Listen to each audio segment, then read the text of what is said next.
Good morning class 8 lesson first part था।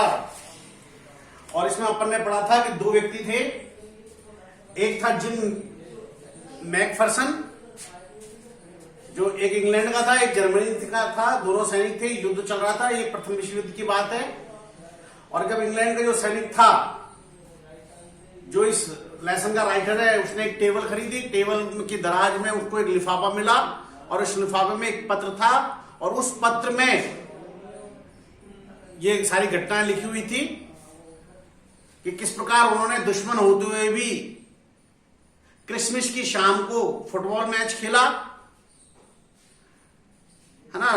Carols का आदान प्रदान हुआ, अपने नाश्ते का आदान प्रदान हुआ। और अब उस पत्र को पढ़कर उसको ये सारी बात हुई। इसके पास अपन पार्ट थर्ड पढ़ रहे हैं। आई फोल्डेड द लेटर अगेन, मैंने उस पत्र को मोड़ा and slipped it carefully back into the envelope, और सावधानी पूर्वक मैंने उस पत्र को वापस लिफाफे में रख दिया। I kept awake all night, मैं पूरी रात जागता रहा। By morning I knew what I had to do, सुबह तक मैं निश्चय कर चुका था कि मुझे क्या करना है। आई ड्रॉप इनटू ब्रिडपोर्ट, मैं कार चलाकर ब्रिडपोर्ट तक गया, just a few miles away, जो कुछ ही मील दूर था। I asked a boy walking his dog where Copper Beeches was, मैंने एक लड़के से पूछा जो कि अपने कुत्ते की सैर करा रहा था, where is Copper Beeches was, कि कूपर बिचेज कहां था।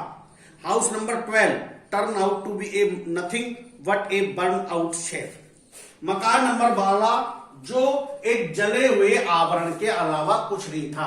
यानी कि उस मकान नंबर 12 में, जो कि जिम मैकफरसन का मकान था, उसमें आग लग गई थी।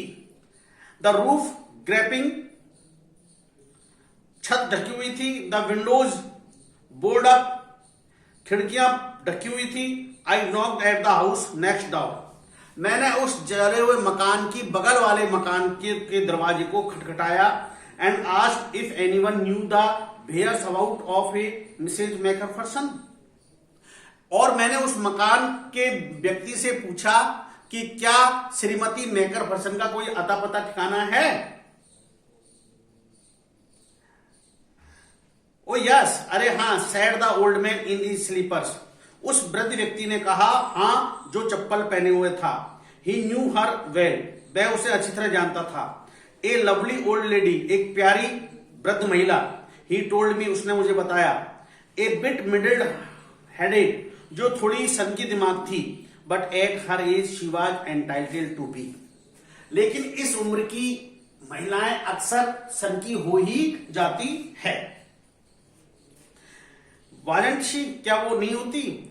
ए 101 ईयर्स ओल्ड, जो 100 और 1 यानी 100 साल की वृद्ध थी।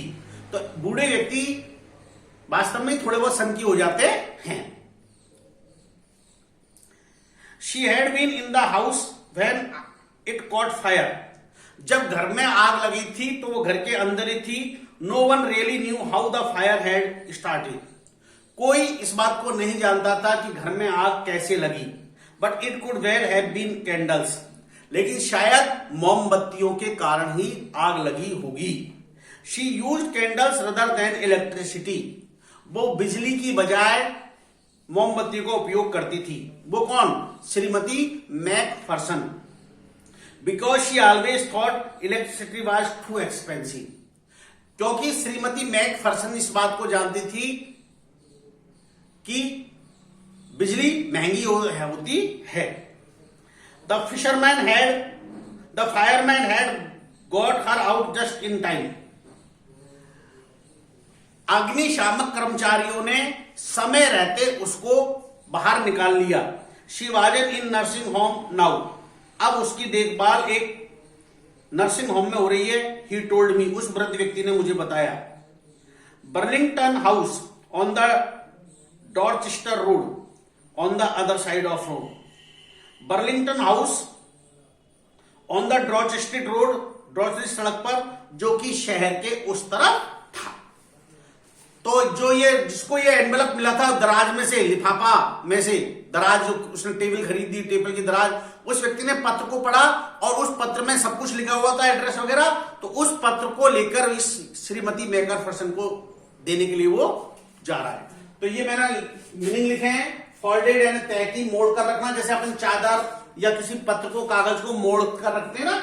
एनवलप यानी लिफाफा, बर्न आउट शेल यानी जला हुआ आवरण, वेयर अबाउट यानी पता ठिकाना, अता पता ठिकाना, एक्सपेंसिव यानी महंगा, और मर्डर्ड हैंडेड यानी सनकी, खपती, है ना। तो ये मैंने थोड़ा सा आपको पार्ट थर्ड पढ़ाया, बाकी का अपन कल पढ़ाएंगे। कल इसके 2 क्वेश्चन करेंगे। धन्यवाद।